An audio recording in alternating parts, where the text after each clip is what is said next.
अंगणवाडी सेविकांचं शिष्टमंडळ मुख्यमंत्र्यांच्या भेटीला आहे। भेट घेतल्यानंतर देखील आंदोलनावर ठाम आहे, संपावर ठाम आहेत।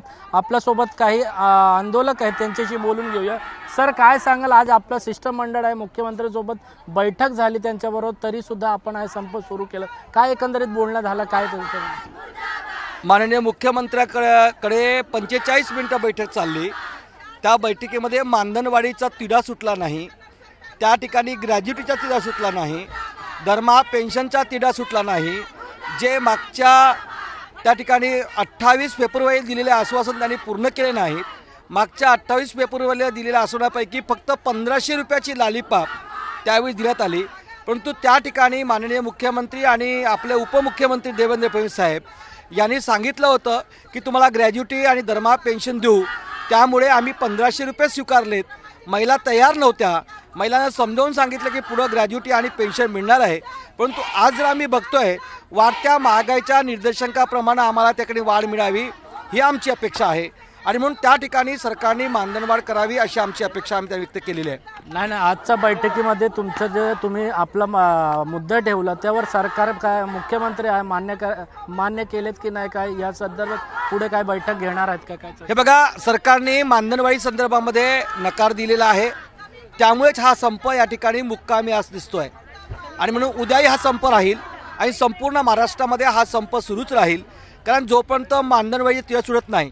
हे बघा, मागच्या बजेटमध्ये काही वेळ न लावता आमदारांचे पगार वाढवलेत। आमचा विरोध नाही आहे त्यासाठी, म्हणजे आमदारांसाठी पैसे आहेत, खासदारांसाठी पैसे आहेत, आमदारांच्या पेन्शनसाठी पैसे आहेत, पण ह्या अत्यंत महत्त्वाच्या काम करणाऱ्या, देश घडवणाऱ्या महिलांसाठी पैसे नाहीत।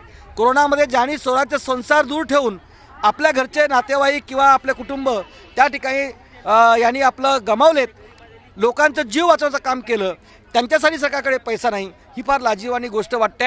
आणि म्हणून सरकारने जोपर्यंत निर्णय करणार नाहीत, हे बघा आता याच्यामध्ये अनेक विभागाच्या कर्मचाऱ्यांचे आणि पगारवाढ केलेले आहेत, आणि म्हणून सर्वांचे पगारवाढ केलेले आहेत, फक्त अंगणवाडी कर्मचाऱ्यांचे पगारवाढ केलं नाही।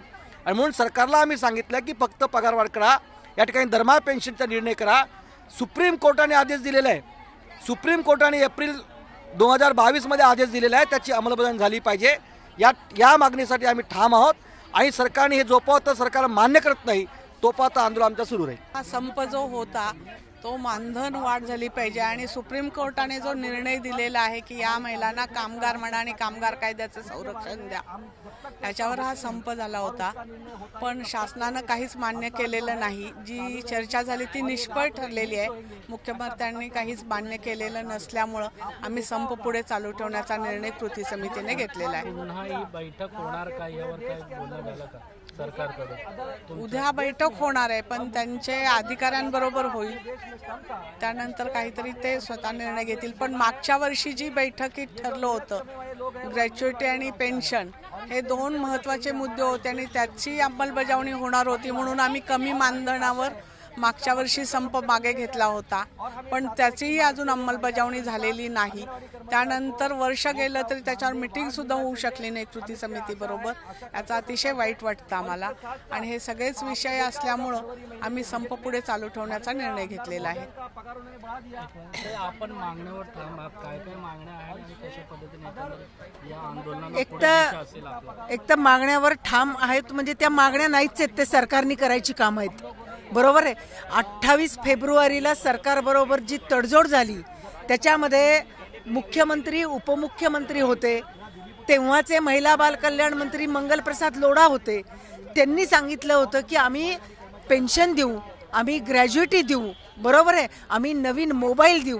खरं तर नवीन मोबाईल देण्याबद्दल अजित पवार उद्धव ठाकरेंच्या मंत्रिमंडळात होते तेव्हा त्यांनी 100 कोटी दिलेले, ते कुठे जिरले आम्हाला माहीत नाही। यांचे महिला बाल कल्याण विभागाचे अधिकारी नीट काम करत नाही, आणि त्याची शिक्षा जर तुम्ही महिलांना देणार असाल तर हा न्याय नाही।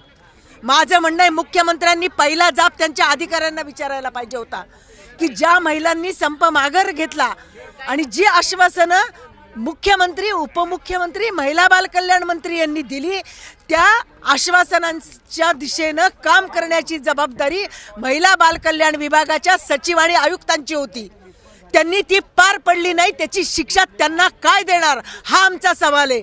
त्यांनी चुकीचं काम केलं, त्यांनी काम केलं नाही, त्याच्यामुळे महिलांना पुन्हा संपावर जावं लागतं आणि त्यांच्या चुकीची शिक्षा म्हणून या महिलांना जर कोणी कामावरनं काढायच्या नोटीस देत असेल तर हे सरकार न्यायाच्या बाजूनं नाही. त्यांना न्याय करायचा असेल तर आधी रुबल हटाव आणि मग आमच्याशी बोला, हे आमचं ठामपणे म्हणणं आहे. आपल्या मागण्या पूर्ण नाही झाला तोपर्यंत आंदोलन आहे, जे संप आहे सुरू असणार असल्याचा इशारा अंगणवाडी सेविकांच्या माध्यमातून करण्यात आला आहे. कॅमेरामॅन अनिल पवार सोबत सत्यम सिंग, एबीपी माझा, मुंबई. एबीपी माझा, उघडा डोळे बघा नीट.